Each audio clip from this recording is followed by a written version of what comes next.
following show is pre recorded, so we won't be able to take your great calls. Welcome to Living by Faith, your bright spot to your Saturday morning. I'm your host, Trillia Newbell, and I am so glad to be here. I don't know about you, but I feel like love is in the air. Okay, that's quite cliche. The reality is we are or are not feeling and experiencing love one way or another. And there are certain times or seasons when we begin to consider how we like to receive and show love. And right now is one of those seasons. One book that has helped millions of people understand love is The Five Love Languages by Gary Chapman. The premise of the Five Love Languages book is quite simple. Different people with different personalities give and receive love in different ways. By learning to recognize these preferences in yourself and your loved ones, you learn to identify the root of your conflicts, connect more profoundly, and truly begin to grow closer. The five love languages are words of affirmation, acts of service, receiving gifts, quality time, and physical touch. If you're one of the 200, not 200, 20 million, 20 million readers of the five love languages, you already know love isn't one size fits all. But knowing someone's love language isn't enough. Real connection happens when you master their dialect, the personal, powerful way people uniquely receive love. That's the difference between that's nice and that means everything. This this is something that I've been thinking about. I've done quizzes. I've thought about it with my husband, and I am really, really glad to say that we have a resource that helps us in this long awaited next step. Dr. Gary Chapman teams up with relationship experts, Dr. Les and Leslie Parrott, to help you move beyond the basics and speak love in a way that finally lands. What is the long awaited next step, you ask? It's a book called The Love Language That Matters Most. And I'm thrilled to have two of the authors joining me today. Welcome to Living by Faith, Doctors Les and Leslie Parrott. Oh, thanks, Trillia. What a joy to have this fun conversation with you about love. Yeah, it's good to be with you. Yes, it's such a great time to think about love, to talk about love. And you're right. I mean, we receive and show love so differently, and it is a bit personal. And speaking about personal, I'd like to get to know you better and to have the audience and the listeners really understand your story because I know you guys have written, I mean, you're New York Times best-selling authors, psychologists, creators of the We Do app for couples. I mean, you all have done so much work in this area. I'd love to hear your story of how you found love. Oh, that's such a fun question, especially in a season like this where love is all around, right? And we've been married 41 years now. So it's kind of fun and sweet to think back in those early days.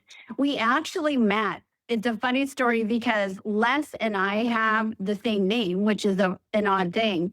But as teenagers, we were on a group outing in Colorado on the ski flow, and somebody hollered for Leslie. And unbeknownst to each of us, there was another Leslie in the world. So we both switched over to the person who called our name and met. And so it's kind of funny that we had that sweet encounter on the ski slopes in Colorado. And finally, after dating for 7 years, we married after college.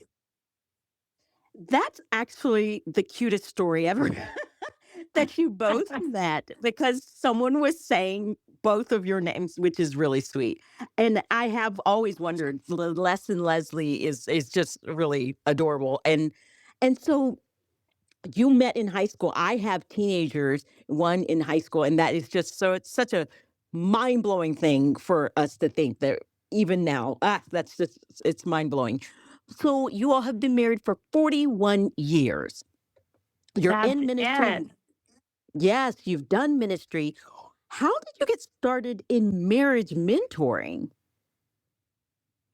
Marriage mentoring specifically, or just kind of working in marriage? Mentoring was something that came along after we'd gone down the trail quite a ways, and we wrote a book called The Complete Guide to Marriage Mentoring. But to back up from that, it really began when I was a medical psychologist. I was working at the University of Washington School of Medicine, and I was on the brain injury unit and the burn unit and doing some intense work, but also teaching at a Christian college here in our home city of Seattle. Leslie was also on staff at the college working in the student life department. And so we were just 1 year out of graduate school, and I'm a psychologist. Leslie's a marriage and family therapist. And some students at the campus asked us if we would come over to one of the residence halls and give a talk on how to fall in love without losing your mind. And so we did that and had about tenfold the number of students we expected to show up for something like that. And we just realized, wow, these students are starving for information on healthy relationships. So we had far more students than we had ever expected to show up for that. And that led to the next year launching a course. We just called it Relationships 101. And it was all about the fundamentals for healthy relationships for these students. And again, we had a sold out auditorium, and it was quite remarkable. And then that led us later that spring to launch an event that we called Saving Your Marriage Before It Starts. And again, just incredible momentum. And that led to a book, and that led to going on Oprah and going on to Barbara Walters and on and on. And so it was in the context of that launching that we came to marriage mentoring. I don't know if that's what you're specifically asking about, but I can tell you about marriage mentoring as well. But that's the backstory to it. Yeah. Well, I was asking about all of that. And yes, I'd love to talk about marriage mentoring, but I want to back it up. So you were starting with college students and just their confusion in relationships. And I'm curious if those were friendships or if they were struggling with marriage or the thought of marriage or dating. So where when you say that these college students were struggling, what were some of the pain points and what were some of the things that you were seeing? And I'd be curious to know if those things you see today. Yeah. Oh, such a good question, Julia. All of the above, to be honest.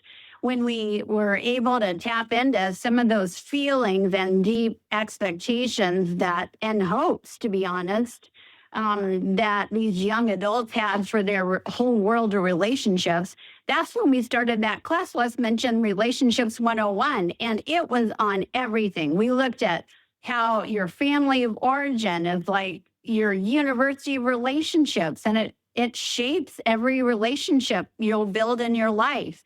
We looked at friendship and what it's like to hopefully this is a season in your life where you're going to build friendships that are friends of the heart that go the distance. But a lot of times, just as we know, friends become friendships of the road and they fall off whenever life changes and you're not in the easy same lane. But we wanted to equip these young adults to have lasting friendships. And dating, obviously, they were all drawn in for the falling in love without losing your mind. But and we knew they were hungry for good information on dating. And they also were going through some heartbreaking breakups. So Yeah. we tried to even equip them for that moment. What does it look like if you're as a heartbreaker and you had to end a relationship because you knew it wasn't the best choice? Or what if you're the brokenhearted and you never wanted this to end and you're trying to heal? And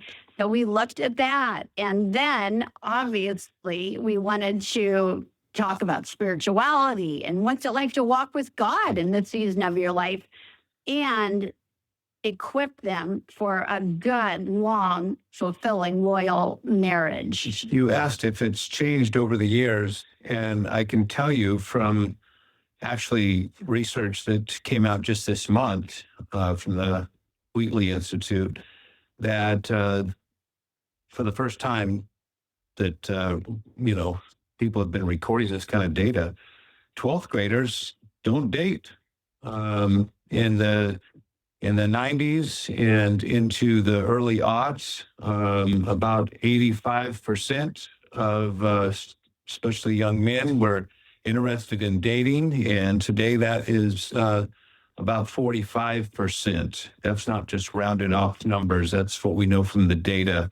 And so, yes, it's changed dramatically when it comes to the landscape of relationships with young men in particular. Yeah, well, I find that completely and totally fascinating, and just with my teenagers, I can attest that the way that they talk about relationships has changed. It's fascinating to me as someone who is middle aged and have went through all that the dating things when in my young years, and it has. It's changed dramatically and drastically, and I don't know, I just find it really fascinating, and it makes your work even that much more important because when landscapes are changing, and they constantly are, clinging helping someone, they need someone to help them, guide them and really make sense of what they're feeling and what they're going through. I'm talking with doctors Les and Leslie Parrott. They are number one New York Times bestselling authors, psychologists, and creators of the We Do app for couples.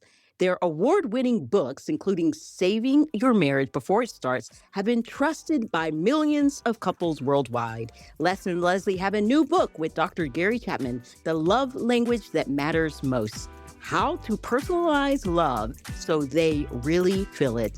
More on Living by Faith when we return.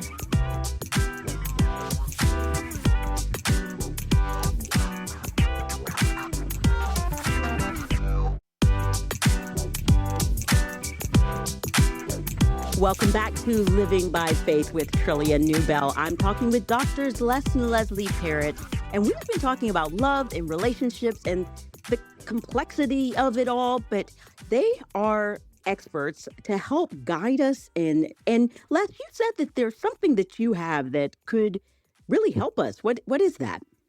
Well, I appreciate that, Trillia. We're so excited about this. It's a free little resource. It's certainly timely, but any time of the year is good to talk about love. But right now in particular, if people would like a cool little insight into their relationships for free, and I mean FREE, free, no strings attached, they can go to myheartchart.com, and what they'll find there is a really simple little questionnaire that will generate something almost magical. It does something that no one has ever done before, and that is to look at the state of their relationship from their perspective. You don't do this with your partner. And by the way, singles can do this too, and just look at their whole social landscape.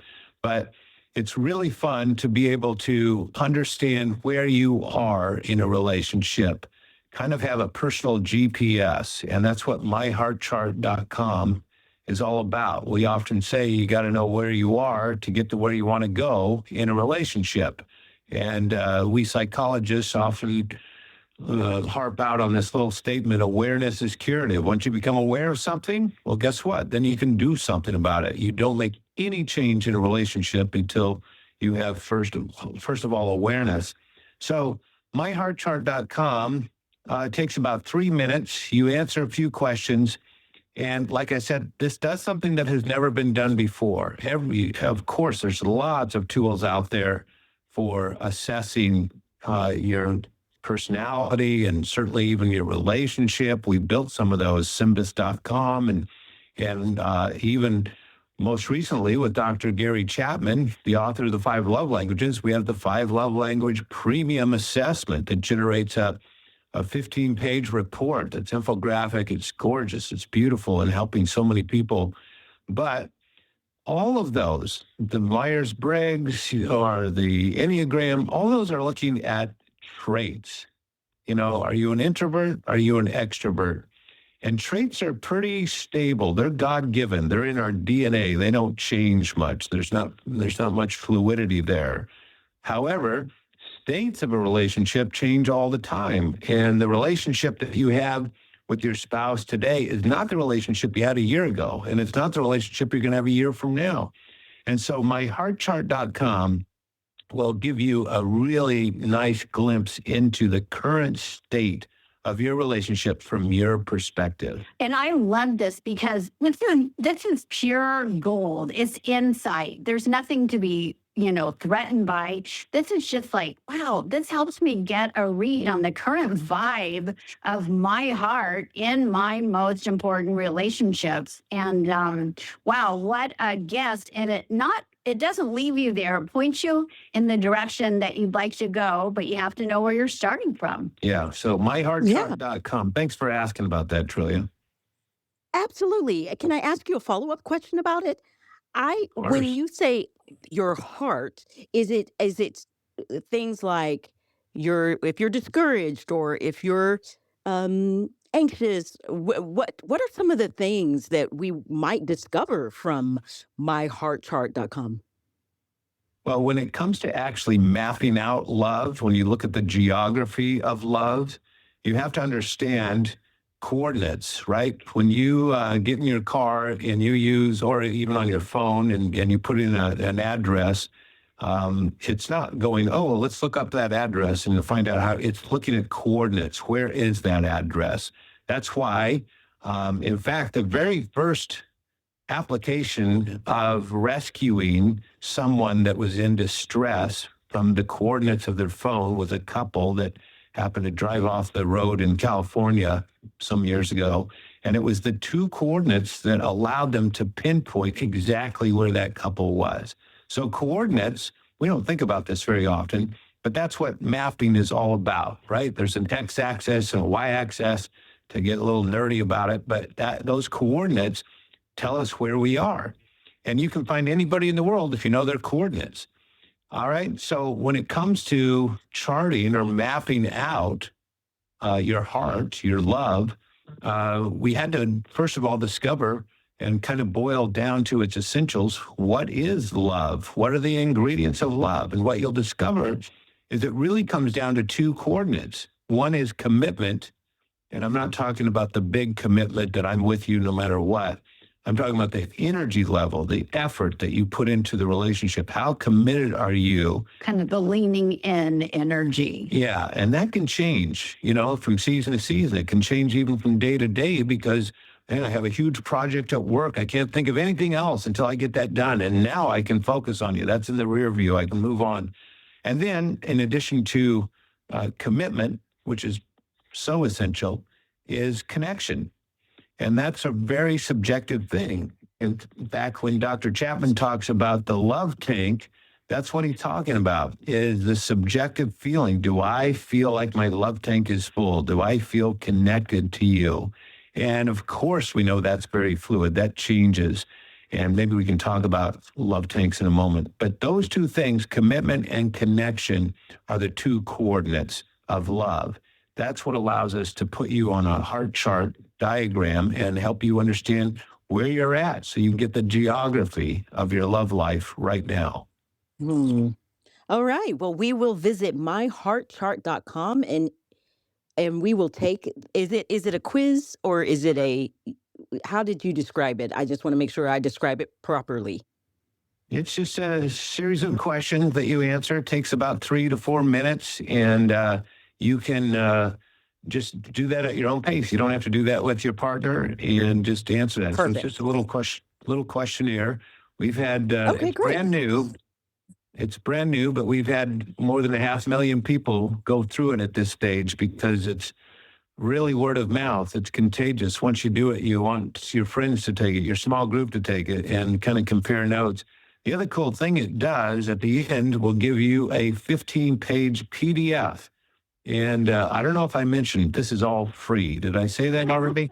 I'm kind of proud you of that. did. Yeah. Love having a gift. And so you'll get a really beautiful infographic kind of design report on your heart chart and guides for discussion questions with your partner, your spouse, and so forth. And like I said, singles can do it too.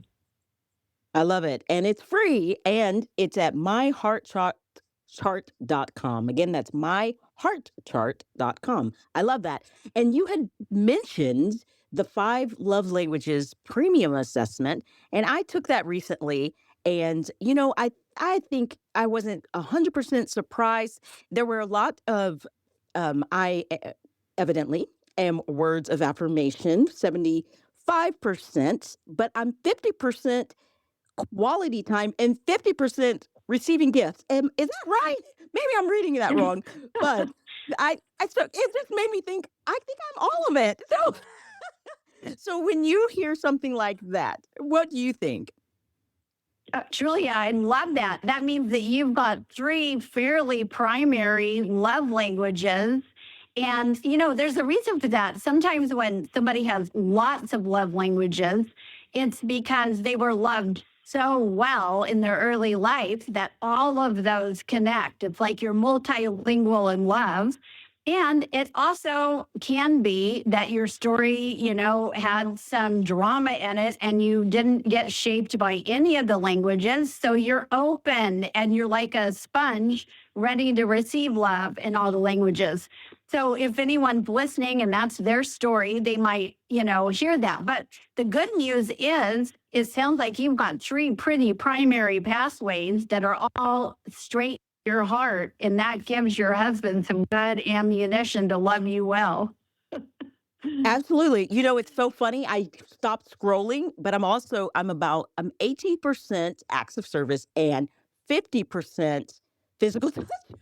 So anyway, I guess I could tell my husband, just love me and you will fill my tank, I guess, because that's such an interesting thing. I do have multiple languages, it seems. And so I want to dive into the So premium let me assessment. before you ask us the Oh, next question, yes, Julia, let me find out something. If words of affirmation is your top yes. primary love language, that's nothing new. We've known love languages for over 20 years because of Dr. Chapman's best-selling book. But what we do in this Yes. new book, The Love Language That Matters Most, is kind of put a finer point on that and talk about your dialect. So since you've taken the premium 5 love assessment, what is your dialect under words of affirmation? Is it encouragement? Is it appreciation? Or is it compliments? Because this is where we are really seeing a huge difference in how people are able to speak the love languages at a whole new level. There's dialect. If you're from the South, like Dr. Chapman is, you have a Southern drawl, right? If you're from Boston, it sounds very different when you talk. And sometimes we use different words in different regions and so forth. So understanding your dialect within your love language is the new kind of breakthrough in all this research and why we wrote this new book, The Love Language That Matters Most. But what is yours when it comes to words of affirmation? I love this question because if I'm reading this correctly, under the deeper insights of words of affirmation, it says appreciation. So 53% appreciation, an expression of value, worth, and significance. 27% compliment. Which makes sense. I don't care to be complimented. It's fine, but to be appreciated means a lot to me. And then 20% encouragement. So does that sound about right? What you would Well, think, that's a or not what you would think, but That's just a huge insight that you have right there, and yeah. especially for the people that love you. Because if you don't understand the dialect, even though you understand their love language, you can still miss the mark and not fill up their love language. You happen to have the same love language as Leslie. Hers is words of affirmation. Mine happens to be acts of service. But words of affirmation, and I, for whatever reason, before we did all this research, I thought that just meant to encourage Leslie. And I would just say, oh man, you can do that. Hey, you'd be great at this. Have you ever considered this? Wow, you'd be fantastic. You want to start that, and I was like a walking billboard of encouragement for Leslie. It turns out that wasn't so helpful. Yeah, exactly. I actually was feeling my love tank get depleted because the truth is I would read that as a little bit of pressure. I'd be like, wow, he is asking me to step into some big things that maybe I don't even want to do.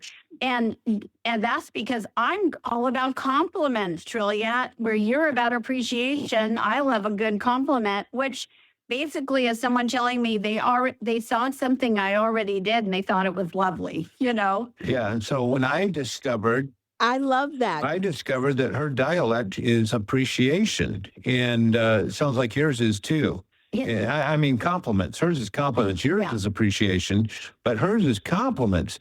And so when I can just compliment her on, wow, I just heard you I overheard you talking with our son on the phone, and you just did a brilliant piece of parenting there. That filled up her love tank. But if I just become a poster in the gym wall, hey, hang in there, you can do it. It doesn't do much for me. Well, I love it, and I love this conversation, and we want to continue it more on Living by Faith when we return.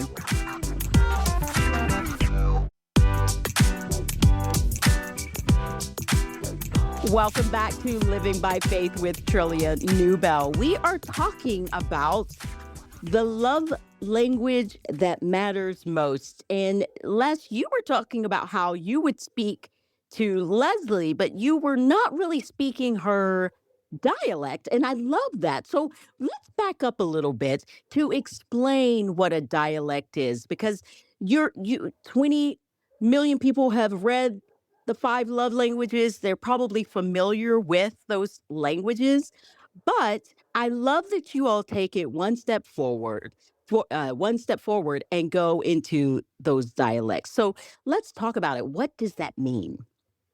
Well, there's 22 dialects. There's five love languages, but 22 dialects. And each of them has a variety. Like physical touch has the most. It has 7 dialects. Words of affirmation that we were talking about just before the break has 3: encouragement, appreciation, and compliments. But dialects are where you really begin to zero in on how to become fluent in your partner's love language like never before. Yeah, because, it's so sad, even when you're earnestly trying to love someone in their love language, and somehow you realize it's gotten lost in translation and it's not filling their love tank the way you had hoped. And so the dialect really helps you because this is the little nuance that makes you an expert at knowing and reading your spouse or the person in front of you that you want to love. This isn't just for romantic relationships and marriage. We love our kids understanding their love languages, and we love our friends that way too. So literally, what a cool thing that we now understand that these little nuances, these dialects, can dial it in so that you're speaking their language and nothing is getting lost in translation. It is just hitting the bullseye for them. And that's why this new book, The Love Language That Matters the Most, delves into those dialects, as well as the new premium assessment that people can take and get about 15 pages or so, a dozen or 15 pages, that spells out actually the percentage of each of the dialects, just like you were talking about. And you discovered that appreciation is your number one dialect within words of affirmation, which is your highest love language. So now there's no guessing, right? If your love tank is low in a relationship, you know why, right? We no longer have to guess. It's almost surgical, right? It helps you really pinpoint how to fill up another person's love tank. I love reading through this assessment that I took because I don't know that I naturally would have thought about all of these nuanced details. I was just reading about the receiving gifts, and though my receiving gifts is lower in percentage, I do like to receive a gift every now and then. And this nailed it. It nailed it. It says I'm a little bit more heartfelt and sentimental and simple. Like I want simple gifts. So handmade, um, a photo, something that's like a handwritten note, something that is heartfelt, and that nails me to a T. And so I love that you have written this book. I love that we have this premium assessment so that we can dig deeper and love better. Um, but one of the things that I love about the love language that matters most is that um, the title has a meaning, and I want you to explain it because I think that it helps us. Often when we think about love, we think about ourselves. But the love language that matters most is really something else. So who would like to explain that the title and help us understand what you're really getting at? Well, that's just so much fun because it just as you said, it's almost just human nature for all of us who just loved learning about love languages. It's so easy to be curious and stop at understanding our own really well. That was never Dr. Chapman's intention at all. He always, gave us these love languages to help us love others better. But, I think you probably picked right up on that title. The love language that matters most is the love language of the person in front of us that we're attempting to love deeply and well. And so Yeah. this kind of helps us to step out of our own skin and lean more in the direction of becoming an expert at loving the other It's person. in so many ways the love languages, and we've had lots of long conversations with Dr. Chapman about this. It's almost just a shorthand, a shortcut to empathy.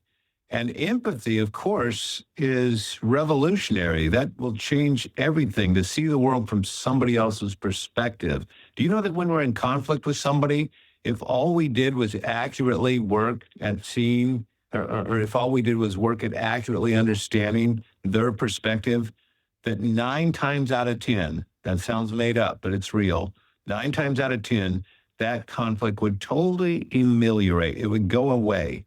And that's the power of empathy. So imagine if we had a spray bottle of empathy that you could just use in your relationship, right? We'd want to get that thing refilled at the end of every day. We'd use it so much.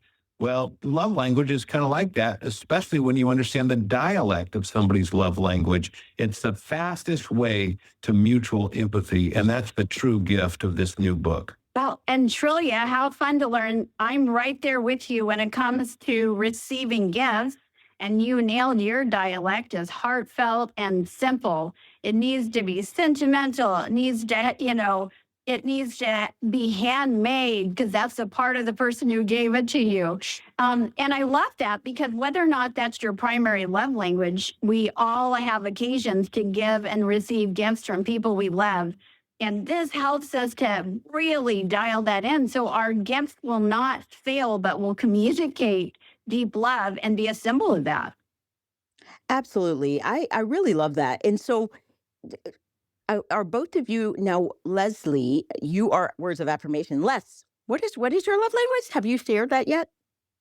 My love language, I just mentioned it, but it's acts of service. So, and within acts of service, there are several different dialects. There's 4 of them. One of them is to convey care. And some of us feel most love within acts of service when you do something that conveys care. Maybe it's breakfast in bed or picking you up from the airport or something like that.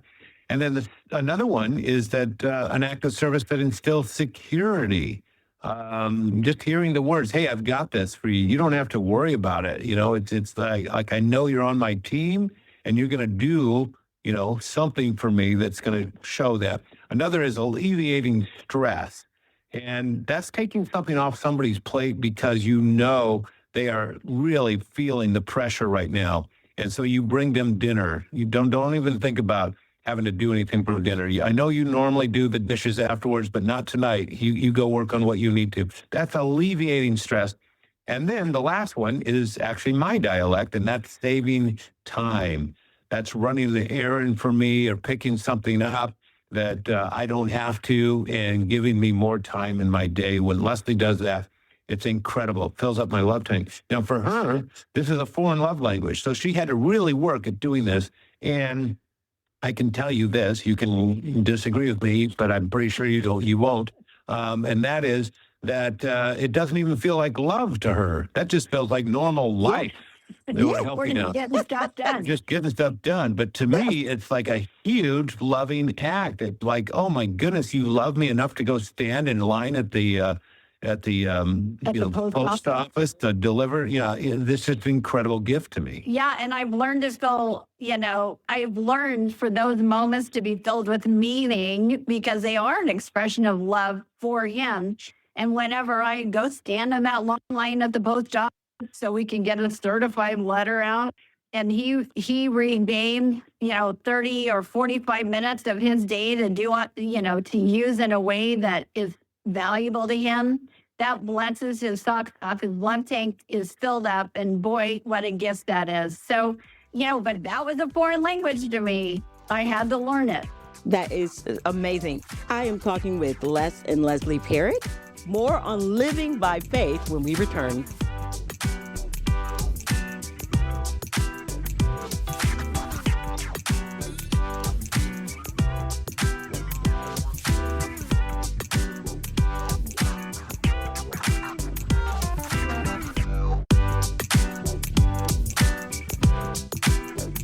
Welcome back to Living by Faith with Trillia Newbell. I am talking with Drs. Les and Leslie Parrott, and we are talking about the love language that matters most. It's their most recent book with Dr. Gary Chapman, and we've used the word love tank quite a bit, and I want us to dive into that and maybe explain what that means.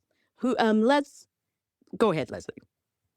Yeah, I would love to do that because I think it's a metaphor. Obviously, we don't have a tank inside, but all of us, I think, just automatically respond to that. It makes sense. We know when our love tank is full, and we know when it feels empty, and we can sense that. And it's been kind of fun for us to study this together with Jean Parrott and Dr. Gary Chapman because we've learned a lot about love tanks. They're not one size fits all. In other words, we are all shaped. Our love tanks have been shaped by our own stories. They're shaped by our personality. And so some of us have love tanks that fill up, and it takes quite a while for those to empty, while others of us have a smaller tank, and there's a lot more activity going on there. And, love tanks are a little bit complicated. We can spring a leak in our love tank, and everybody knows what it's like when you go, uh-oh, I see a love leak. Maybe a critical comment that just flipped out and it landed and your spouse reacted and you realize, uh-oh, I just created a love leak, and that just drained that tank. And so, love tanks are just a great way to think about how to have a good gauge on loving someone well. And of course, we have a love tank in each different relationship. Our kids have a love tank, and we can think about how full that is in relationship to us and so on. So it's just a really valuable way to have this metaphor that helps us get a gauge on love. So how can couples use this together? Because I think sometimes it sounds almost aspirational. We all want to love. We want to be good at this. We want to serve, but then we get busy or we get selfish, which, or we get self-focused. How can you encourage couples to grab the book, take the assessment, use these lessons for their growth and for their marriages? Oh, I love that question. I mean, I think it's grounded in reality, right? No, we're not perfect at love, and that life is demanding.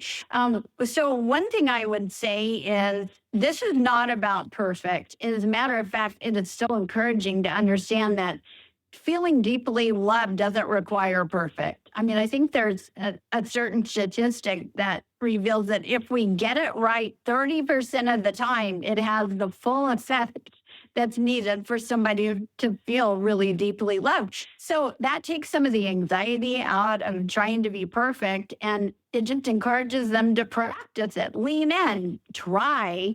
And then there's some really doable things we can do as couples. Like one of the favorite things that we love is just being curious about each other, just having the openness to understand where our spouse is and ask a simple question, maybe once a week. What's one thing I could do this week to fill your love tank? And give that simple invitation for them to share with you. That makes them a little vulnerable, and you too, because now you've kind of made a covenant that you're going to give it your best shot. What a gift to ask, to want to know, and to focus on that one thing that could really elevate the level in their love tank. I love the focusing on one thing that we can do. I think sometimes when we think about love and caring and marriage, and we make things really big and feel like we have to do all these big gestures or big things, but focus on one thing. I also love that you said ask. Ask the question. That's We can all do that. We can all ask our spouse, um, how can I fill your love tank? What can I do? What is it that you need? I love that. One question I have in how do you love with your head as well as your heart? Well, that question really drives us back to empathy. I often tell my counseling students at the university there's a huge difference between sympathy and empathy. We've all heard this before. Sympathy is standing on the shore and throwing out a life ring to somebody that's struggling in the water. And everybody listening to us right now would do that because they're good human beings. Empathy, much more risky. That's not just throwing out a life ring, that's diving into the water to bring that person back to shore. And that's risky, right? Not everybody does that. In fact, it's so rare we call those people what? We call them heroes. And it's just as heroic when you do that in your relationship because that is empathy. It's entering the experience with them, not just offering advice or help or comfort. It's a whole different thing. And so it involves both your head and your heart because sympathy is all heart. And if you love with your head, it's all analyzing. So analyzing and sympathizing are both required. It's like two wings of an airplane. If you want to get empathy off the ground, you got to use your head and your heart. And most of us are prone to using just one, right? If you use just your heart, it's sympathetic and you're just like, oh, can't imagine how that feels for you. I feel so badly. And you're just there with your heart on your sleeve and it's emotional. If you're analyzing, you go, well, I think here's what you need to do. You need to pull yourself together. And here's 3 things you can do to start your life over. It's that kind of, you get the difference. Empathy is somewhere in between that allows you to come alongside that person and go, oh my goodness, I feel so heavy in my heart for you right now, but I'm not you. Let me make sure I understand what is it what are you feeling? What's it like for you? What would be most helpful for you right now? That's empathy. When we look out at the world through their eyes and walk in their shoes.